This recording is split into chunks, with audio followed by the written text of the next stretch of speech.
Hey there, YouTube. How is it going? This is Lucy here from Uncultured Purls. Welcome back to my channel. Today is Saturday, October 5th. Let me check. Yes, the 5th, 2024. Sorry, it's been a while since I last posted. Things got extremely busy. You know how life is. But I'm back. I'm happy to be back. And we're going to talk about some knitting, and then at the end I'll probably ramble on about life, but let's jump into the knitting content first in case that's what you're here for. You don't have to skip ahead very much. So I have one finished object and I have two whips, so it's really not that exciting. Like I said, I've been busy, but I was able to finish one thing and cast on a couple others. So let's get into it. Finished object number one is, I'll show you the pattern first. It is the cotton candy sweater. Sorry if that's in reverse, I'm pretty sure it is. But so you can see the picture as to what it is. This is a child's sweater with kind of a ruffle at the bottom. And I wanted to make this for my niece. Her name is Ginny, and she is turning 5 this month in October. And so I wanted to knit her something. She always sees me knitting and she's like, "Aunt Lucy, what are you knitting? Is that for me?" And so far, I don't think I've knit her anything. I crocheted her a hat, and I crocheted her a couple baby blankets like before she was born. But this is the first garment I have knit her. And this pattern, I got it from Ravelry. It is a pattern by Callie Reedy. That's spelled K-A-L-L-E-Y, Reedy, and it's a pattern that costs $10 US, so it is a paid-for pattern. I believe I used all the recommended things, like recommended yarn weight, which is DK. It calls for a US 6 needle, which is 4 millimeters. I think I used that. If not, I might have sized down, but whatever I used did get the recommended gauge, which is 20 stitches per inch. So let me show you. I did block it already. And here it is. Ha-ha! And as far as I can tell, it is exactly the same on both sides. So there weren't any short rows or anything, which is easy. It means you just put it on either way. Doesn't matter which is the front, it should fit exactly the same either direction. And I made this out of Plain Air. It's P-L-E-I-N Air, which is a yarn by Purl Soho. It is 67% wool and 33% organically grown cotton, and the color I used is turquoise green. I hope my niece likes it. The color, when I ordered the color online, it looked a little more blue, whereas now, if you see this, clearly it looks pretty green.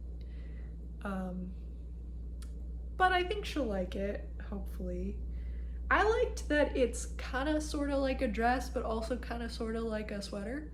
So she can wear it with leggings, and you know, hopefully it's a little big on her now and it'll be kind of sort of like a dress, but as she grows it'll kind of get tighter and become more of a sweater.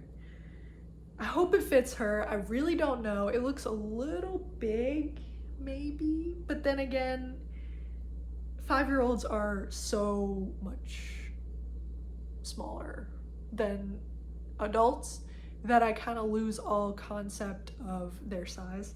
So I don't know.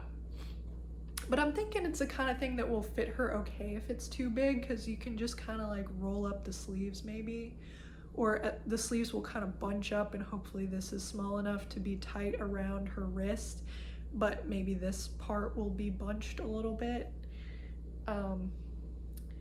Hopefully it fits. Her birthday's in a couple weeks, so I will give it to her and hopefully she likes it. It is pretty soft. It's not the absolute softest, but for like a natural yarn, because it's not superwash or anything, there's no artificial content in it, it's just wool and cotton, it is quite soft for that. So it might even work as kind of like a jacket for her, because you know how kids, they just run hot sometimes, I guess because they're always running around. So like sometimes, at least in past years, maybe things will change as she gets older, but like she's not really wanted to wear a coat sometimes. She just feels like she's gonna be too hot and will refuse to put one on. So maybe this will work as kind of a coat-like object that she would be willing to put on. That's the dream, at least. So that is finished. Thankfully I finished that in time for her birthday. And yeah, that's my single FO. I have 2 whips. Let's talk about the one that potentially is a fail. So it is, I'll show you the pattern first again.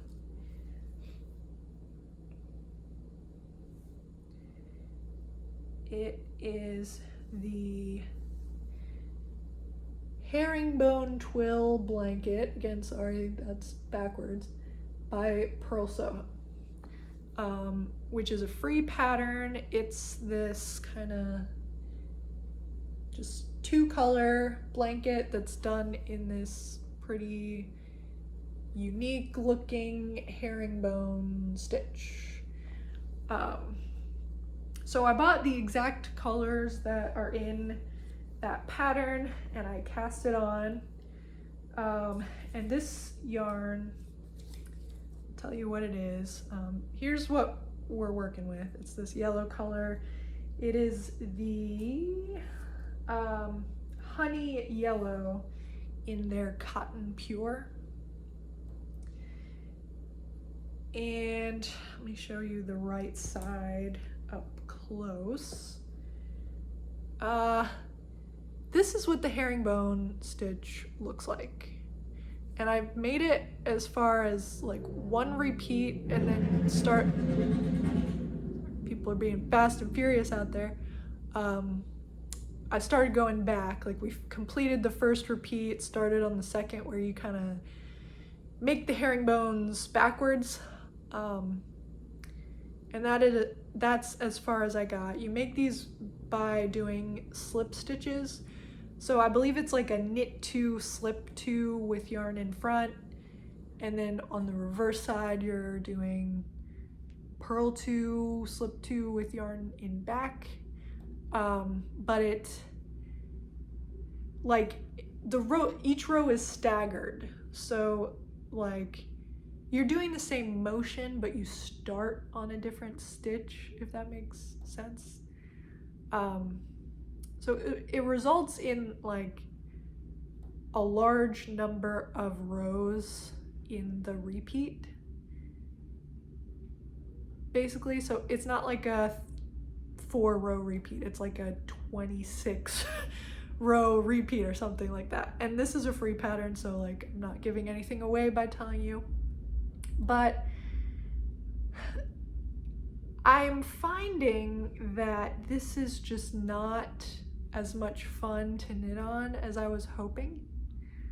And I think it's a combination of things. It's the fact that each row is a little different, so I have to look at the pattern Eventually I might be able to read the knitting well enough that I wouldn't have to look at the pattern, but like it takes so long to do one row that so far I just have not caught on. I've not been able to kind of figure out what I'm doing without looking at the pattern and kind of counting which row I'm on and making sure I'm doing the right thing. It's a combination of that plus the fact that it's actually not that fun for me to do a knit to, slip to. Like you kind of don't get into a rhythm the same way as you would, honestly, even doing ribbing, you know, even doing like knit to, purl to feels better to me. Like I can get on board with that and kind of get meditative and really enjoy the feeling of doing it, but for whatever reason the slipping to doesn't give me the same feeling. Plus the fact that like going one way you're slipping them on the front and then going back you're purling and slipping them in the back.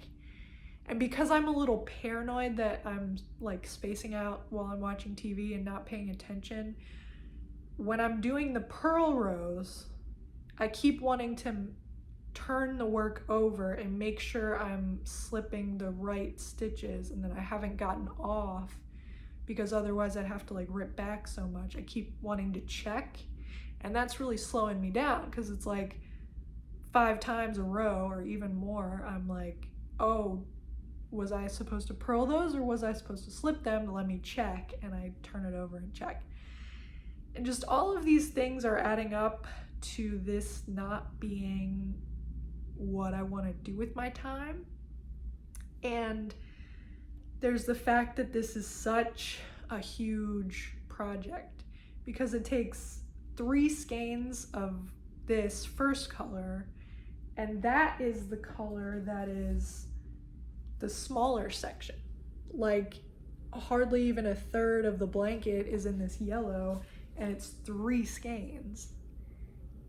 And I've done maybe like a 1/10 of a skein, and it's taken me months. So like I'm just losing steam. I don't think this is a good idea anymore. And it pains me to admit defeat, but I think I have to in the situation. Because I do like the way it looks, like that looks cool. I just don't think it's worth it.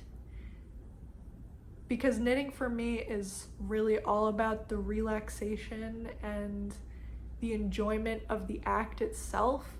Like, yes, I get a cool item at the end of it, but I don't do it just for the item.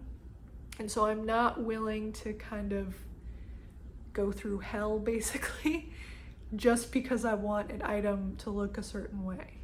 And so what I'm thinking about doing is pulling this out and then using the same colors to do another 50/50 triangles wrap. Because this one, I have it over here, it just kind of lives on my couch as a blanket. This is the 50/50 triangles wrap that I made a few years ago, and this is my most used knit. And honestly, I don't use it as a wrap very often. I tend to just use it as a couch blanket because it's really soft. And now this would be a different yarn.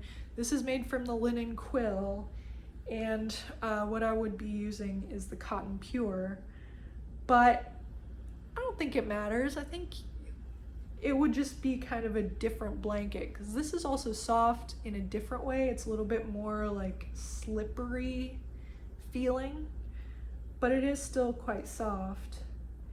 And so I think that's probably going to be a better use of my time. And I recall this one took 3 skeins of each color. I have 3 skeins of the yellow, and then the other color I think is like pink smoke. I got a cone of that, so I'll have extra, but that's not a problem really to have extra. So that's my plan tentatively. I have not like gotten up the gumption yet to pull the needle out, but I think I'm gonna do it. I don't know, hype me up in the comments, be like, Lucy, just do it. Life is too short, and maybe your support will push me over the edge and help me do it. Anyway, so that's whip number 2. Whip number 3 is going better. So I think I am going to finish that. Is this blanket too unsightly? Like, are you annoyed? Let me move it, because I just kind of threw it over there. Okay, whip number 3. This is, again, I'll show you the pattern.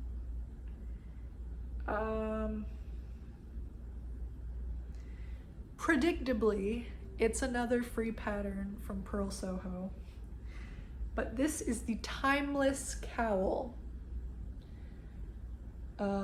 which is just this little neck warmer, essentially.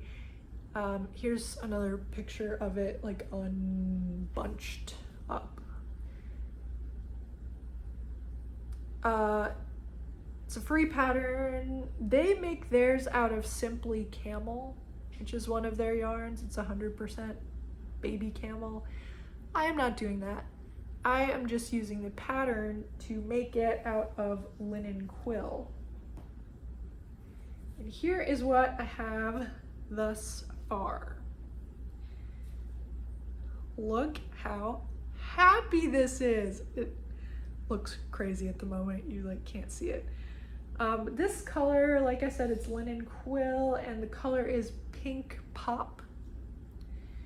If you look on their website, it will be very obvious which color this is, because it's the only super bright pink.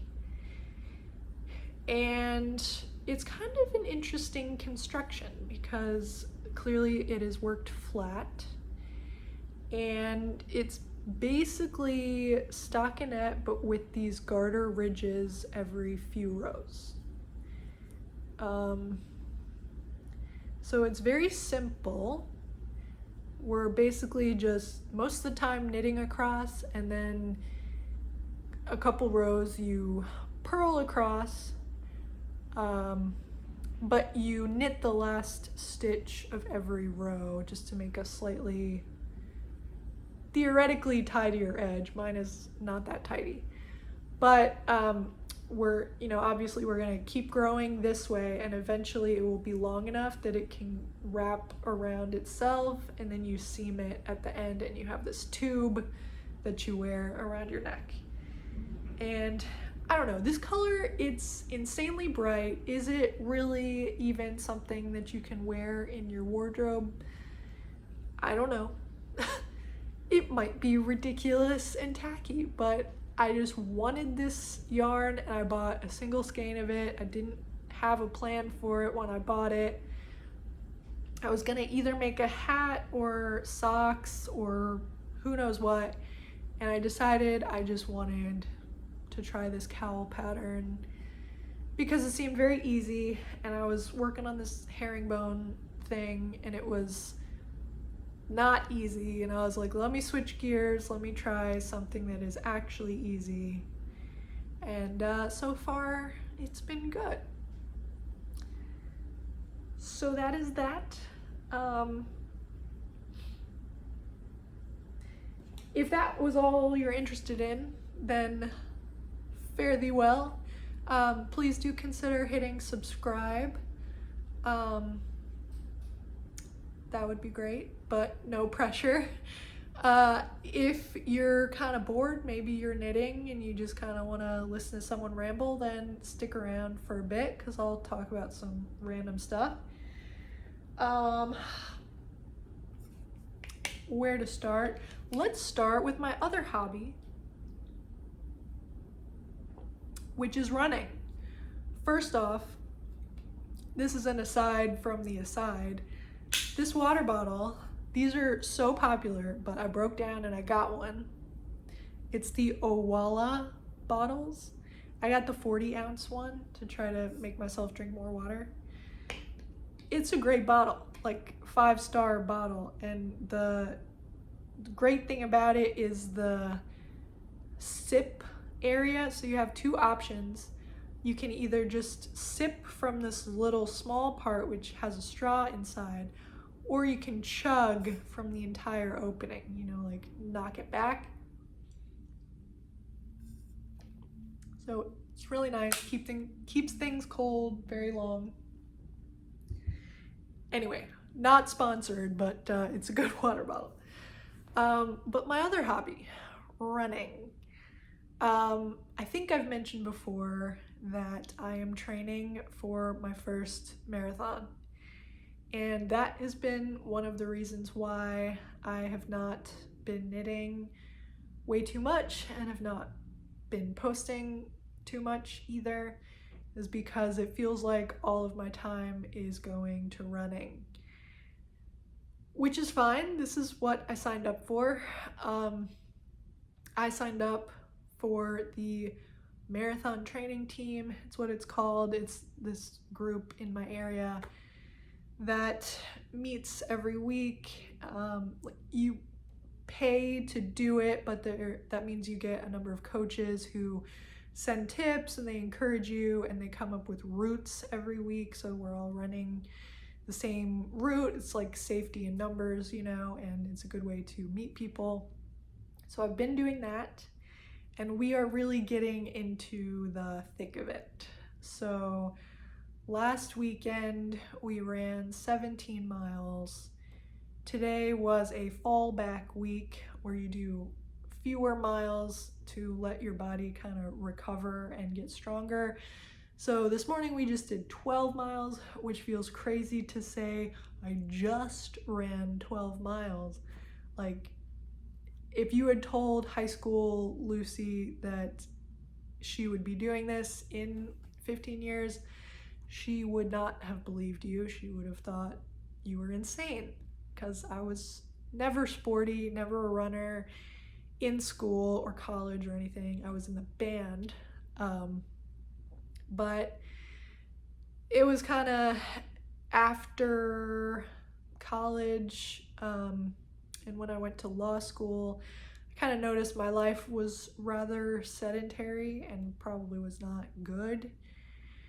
And so I started running just very short distances, but kind of realized that it made me feel better throughout the day. Like, endorphins are real, the whole runner's high thing, at least to some degree. Like, it makes you happy even in the moment. Sometimes it's really hard and it's awful and I'm like, why am I doing this? Usually afterwards I'm satisfied and feeling better and more relaxed and all of that stuff. So anyway, our highest mileage week is, I think, the week of Halloween, maybe the week before that, I'm not sure, where we will be doing a 20-mile long run. And then the marathon I'm running is the Richmond, Virginia marathon, which is where I live, and that is November 16th. So it's rapidly approaching, but yeah, it'll be good. Let me know if any of you also run or ran in the past or would like to run, because you're never too old. You might think you are, and you might think like it's bad for your knees and all of that. That's actually a myth. If you are careful and if you very slowly increase your mileage, it's actually really good for your joints and your tendons and everything. It makes them stronger, kind of like with weightlifting. Like, as you age, it's important to do some kind of exercise and put stress on your bones, because that makes your bones stronger. I'm not a doctor, so fact check me on that. But it can't hurt, right, to do at least a little bit of exercise. Yeah. So that's that. I usually talk about books, don't I? So let me tell you what I'm currently reading. No, I moved it. But it is Into the Wild by Jon Krakauer, which I have read before. I read it back in high school, but for whatever reason I got, interested in outdoor stuff. Mainly I wanted to read Into Thin Air by Jon Krakauer, which is the one about the fateful attempt at summiting Mount Everest, where a bunch of people died. I think it was in the 90s. But he wrote a book about that called Into Thin Air. I don't remember if I've read that one or not, but I stumbled upon a video about it on YouTube and I was like, I want to read that. I thought maybe my parents had a copy of it. Turned out they didn't, but they did have a copy of Into the Wild, so I took that home with me from their house.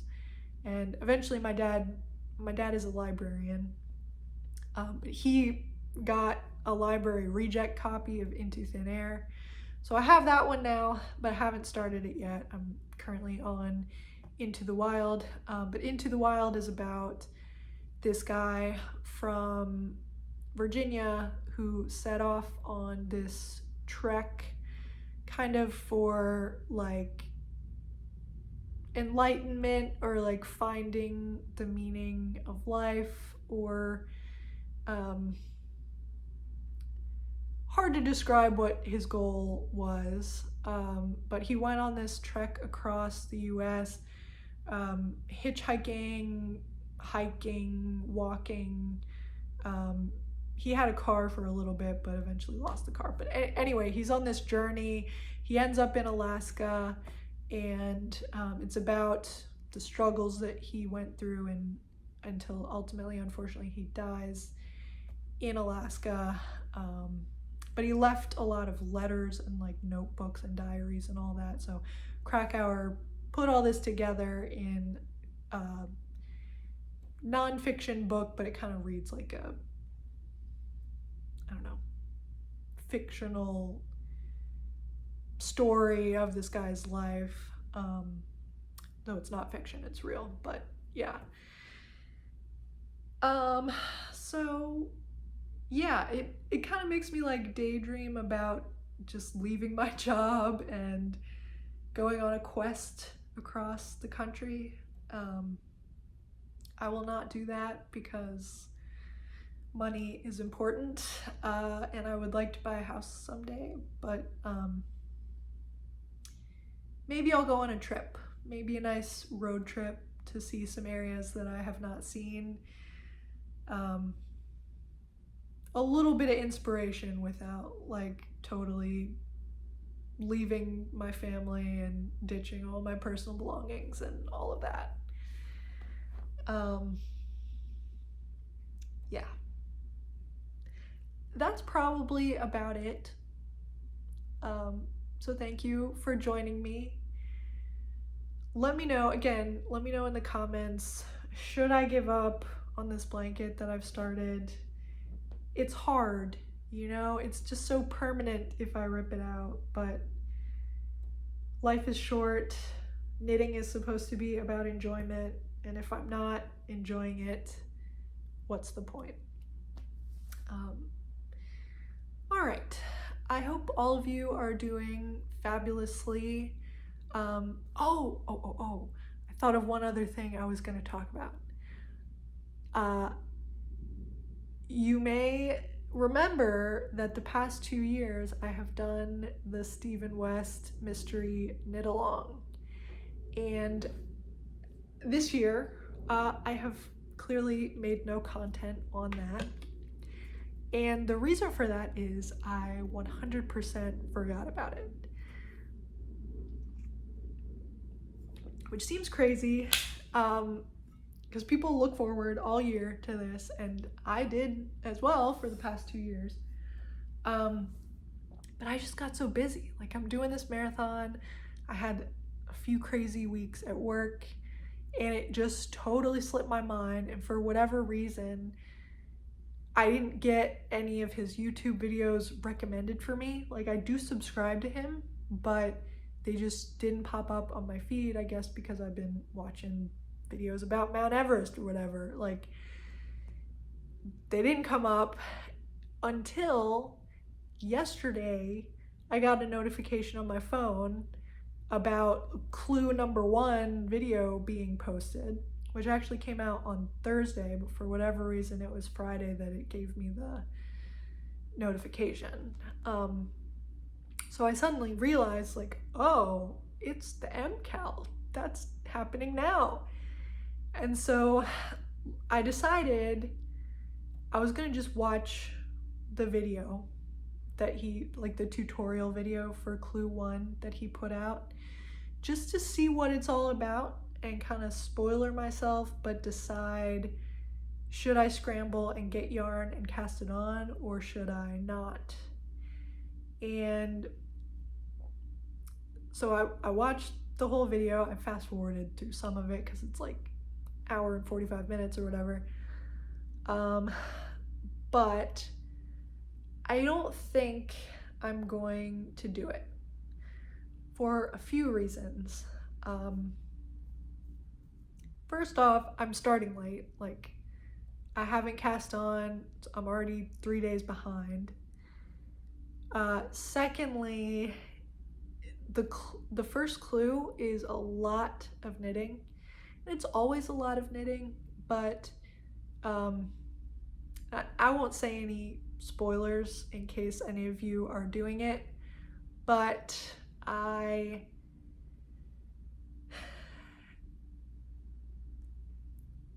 there are a lot of steps, let's just put it that way. And it's a 2-color shawl, so you get 2 skeins of one color, 2 skeins of a contrast color, and then he encourages you to do a mohair dare, to work in some mohair in some certain parts. And so for a minute I was contemplating using this and the other color that I had for this project and repurposing them to do the Stephen West. But then I was like, well, if it's only 2 skeins of each color needed and I have 3 skeins and then a whole cone, that's gonna give me a lot left over. I might as well do a project that requires a little more yarn than that, to try to use up everything I can. And plus, like, the first video that I watched last night, it didn't quite call to me, you know? Like, his shawls, they always look so cool. I really have enjoyed both the ones I did. I did Twists and Turns and I did Geo Gradient. Then the one this year I believe is called Go Go Dynamo, which who knows what that means. But I have faith in him to create a pattern that looks very cool. However, his patterns generally have a lot of steps, and this first clue was no different. Like, you're striping and you're flipping your work all the time and you're picking up stitches along edges, and you're kind of like grafting sections on to existing sections. It's a lot of that, which is fun, and there's a time and place for all of that. Sorry, my throat is like really dry. Probably because I ran a lot and then just drank coffee.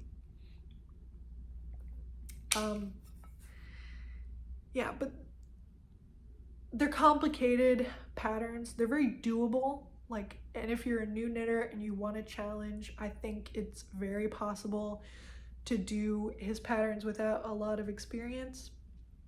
But they are patterns that you have to pay a lot of attention to. At least for me, it's kind of hard to watch TV while I'm doing his patterns because it's just like variations every row. And I just don't know at this juncture in my life, with the marathon and with work being what it is, if that is what I want to embark on in my knitting. I think I would rather have something that is like a lot of garter stitch, or at least knitting and purling, and that's more or less the extent of it. So I think I'm just gonna let this one pass, which kind of pains me to say because it is exciting and it's brought me a lot of joy, but do I really need another shawl right now? Not really. And I think I just need more simplicity. But let me know in the comments if you'll be doing it, because I will cheer you on. Like, go out there, get it done, but embrace your pace, which is what Stephen West says. It's also what I say for my marathon training. Yeah, don't be pressured. Just knitting is an individual thing. We all just need to do what makes us happy at whatever speed makes us happy. So that is it. Hope you all are doing well. Happy knitting. Hopefully I will post again sooner rather than later, but no guarantees because life is life, right? But again, thank you for joining me, and I will see you in the next one. Bye.